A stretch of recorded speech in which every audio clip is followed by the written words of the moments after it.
Olá, meus amigos e minhas amigas, estamos voltando nessa terça-feira com o nosso programa de perguntas e respostas toda semana, vindo aqui nas redes sociais para responder as perguntas que chegam durante a semana. Quero desejar uma boa semana a todos vocês e vamos ao trabalho. Vamos responder, não dá para responder todas, mas a gente seleciona algumas e cria essa interação com os nossos seguidores nas redes sociais. A primeira pergunta de hoje, dessa semana, é da Maria Vasque de Oliveira.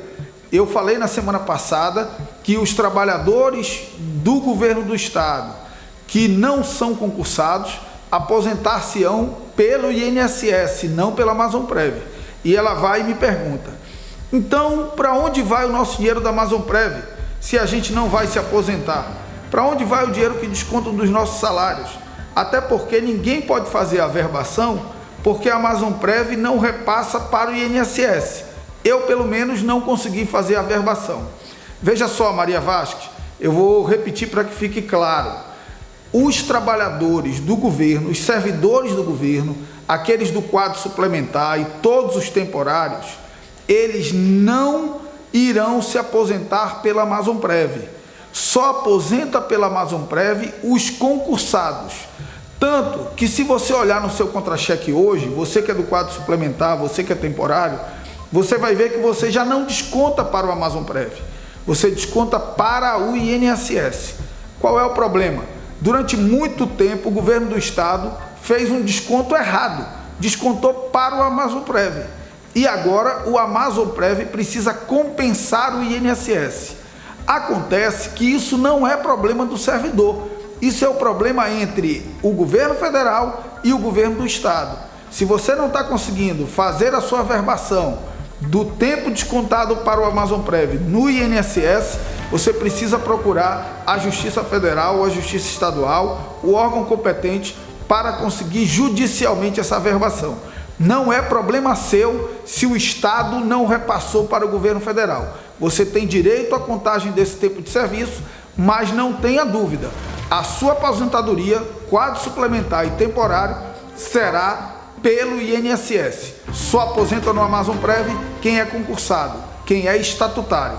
Se está tendo dificuldade na averbação, tem que procurar um juizado especial para conseguir esse reconhecimento, porque é um direito seu.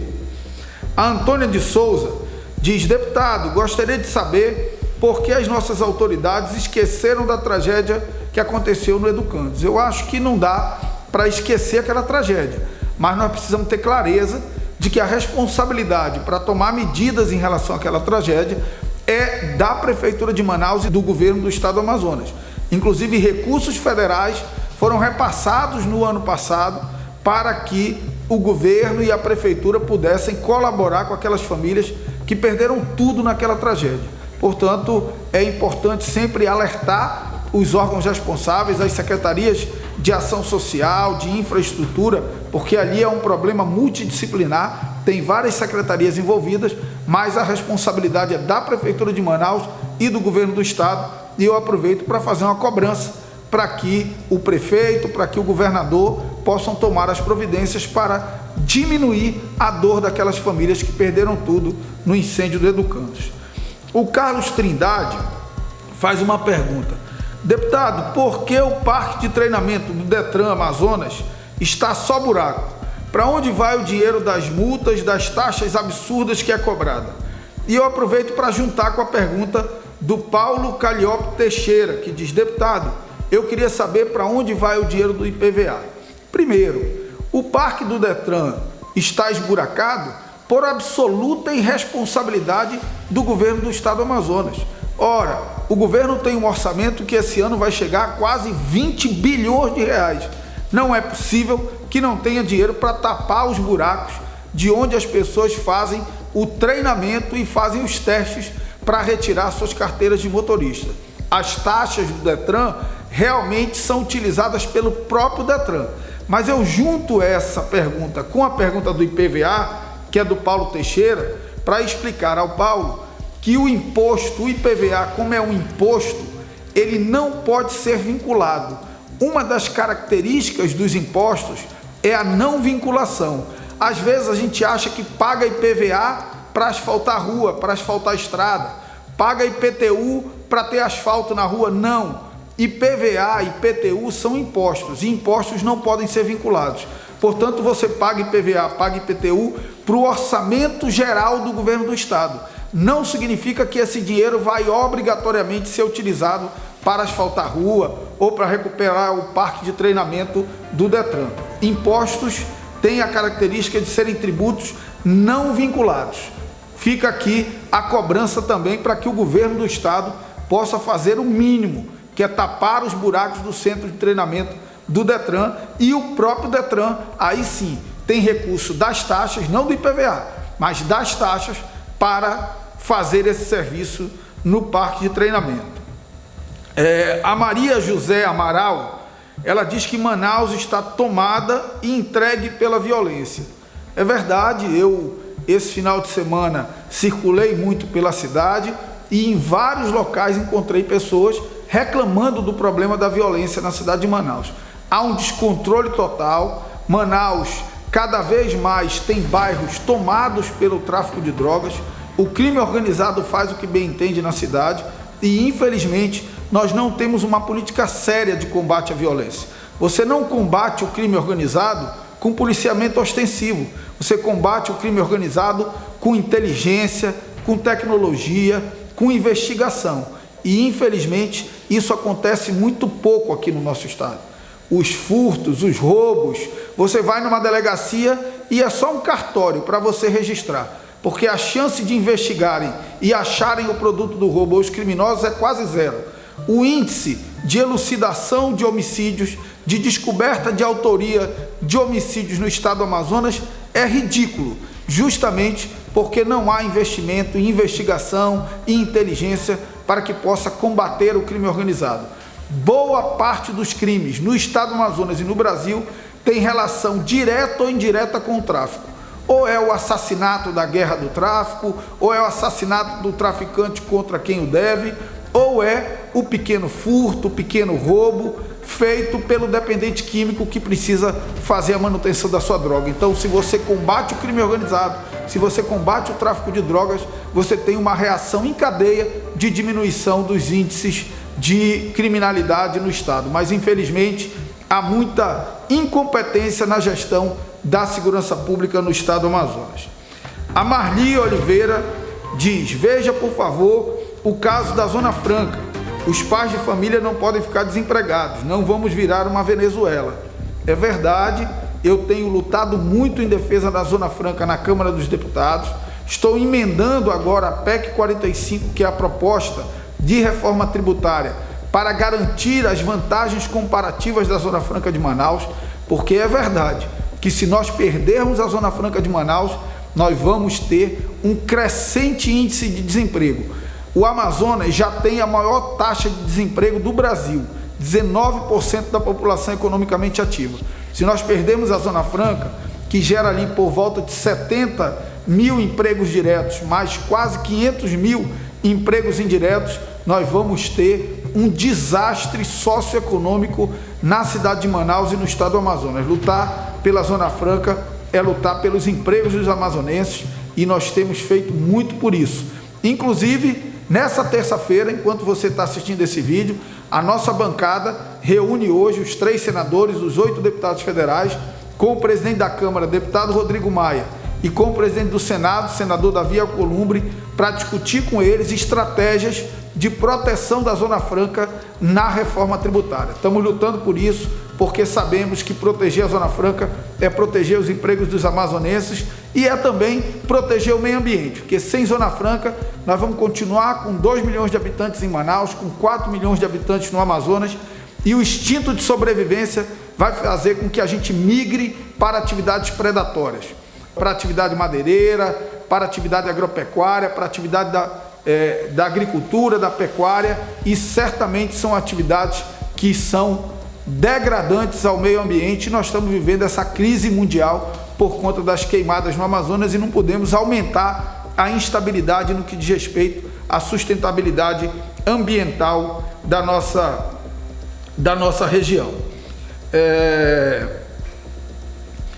O Daniel San pede: responda para seus seguidores o que Vossa Excelência acha dessa parada de ônibus em Manaus de R$207 mil em plena crise econômica em nosso país. Olha, isso é um assinte, é uma provocação ao povo de Manaus você fazer uma parada de ônibus de R$207 mil.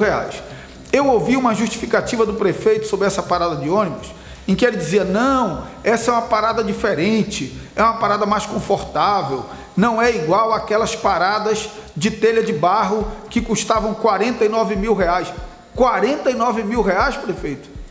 R$49 mil aquelas paradas de telha de barro?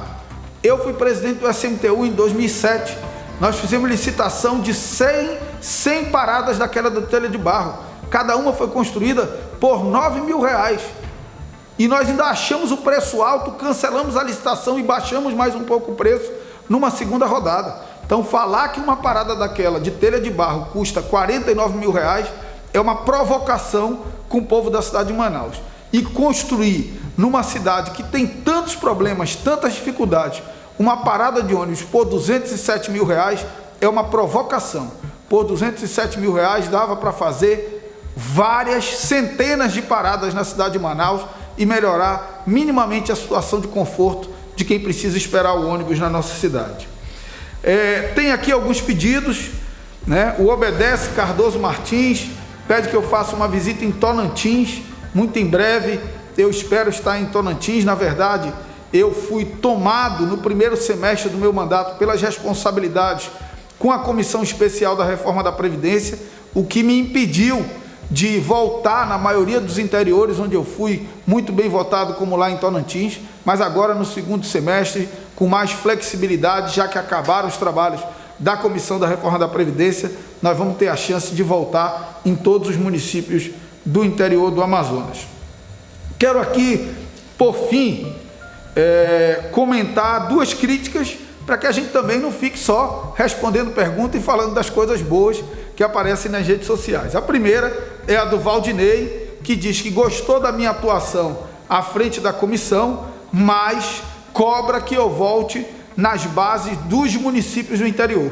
Acabei já explicando um pouco antes sobre essa questão. O primeiro semestre do mandato, eu fui consumido pela reforma da Previdência, que exigiu uma presença maior minha em Brasília e também em vários estados da federação, onde eu tive que fazer audiências públicas, mas agora, a partir do segundo trimestre, nós vamos voltar nas bases no interior para dialogar e reafirmar o nosso compromisso. Mas ainda assim, eu quero lembrar que já fui em muitos municípios, já fui em Tabatinga, já fui em Benjamin Constant, já fui em Atalaia do Norte, já fui no Iranduba, já fui em Manacapuru, já fui em vários municípios, já fui em Parintins, já fui em Amundá, já fui em Presidente Figueiredo nesse período de início do mandato. E por fim, aqui uma crítica do Pedro Erivan. O Pedro Erivan quer saber o que o deputado Marcelo Ramos já fez nesse mandato como deputado e se na verdade só está querendo aparecer para ser candidato a prefeito. Olha lá, primeiro eu quero dizer que com um semestre de mandato eu fui presidente da comissão da pauta mais importante do país, que foi a Comissão Especial da Reforma da Previdência. Entreguei para o país uma proposta equilibrada, uma proposta que garante uma economia para que o governo tenha condições de voltar a crescer, mas, por outro lado, protegeu as pessoas mais humildes, os deficientes idosos de baixa renda, os trabalhadores rurais, os professores, os policiais. Então, esse foi um trabalho relevante para o Amazonas e para o Brasil. Mas eu também sou o único deputado do Amazonas que já aprovou um projeto de lei na Câmara dos Deputados, e foi um projeto muito importante, que é um projeto que garante recursos para o Minha Casa Minha Vida, um programa fundamental que gera emprego, que gera renda na Constituição Civil e ao mesmo tempo garante moradia digna para as pessoas.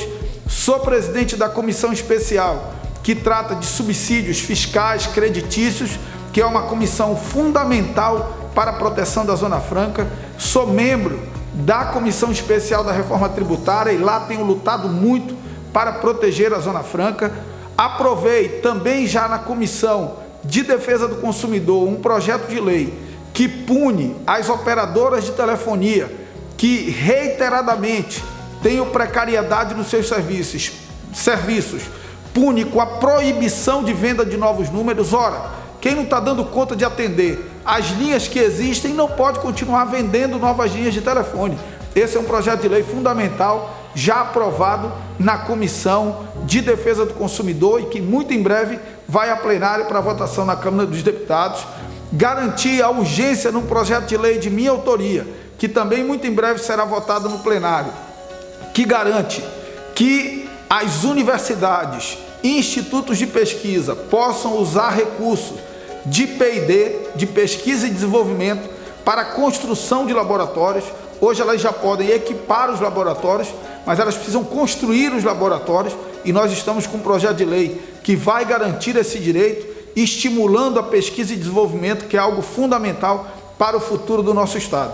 Então, já tem muito trabalho feito nesse primeiro semestre, mas é só o começo, tem muito mais pela frente. Eu quero agradecer a todos vocês que acompanharam o nosso programa, uma boa semana novamente, e terça-feira nós estamos aqui de volta. Mande a sua pergunta, o seu questionamento, a sua crítica, que ele pode estar aqui no Pergunte ao Marcelo Ramos da semana que vem. Um grande abraço, valeu!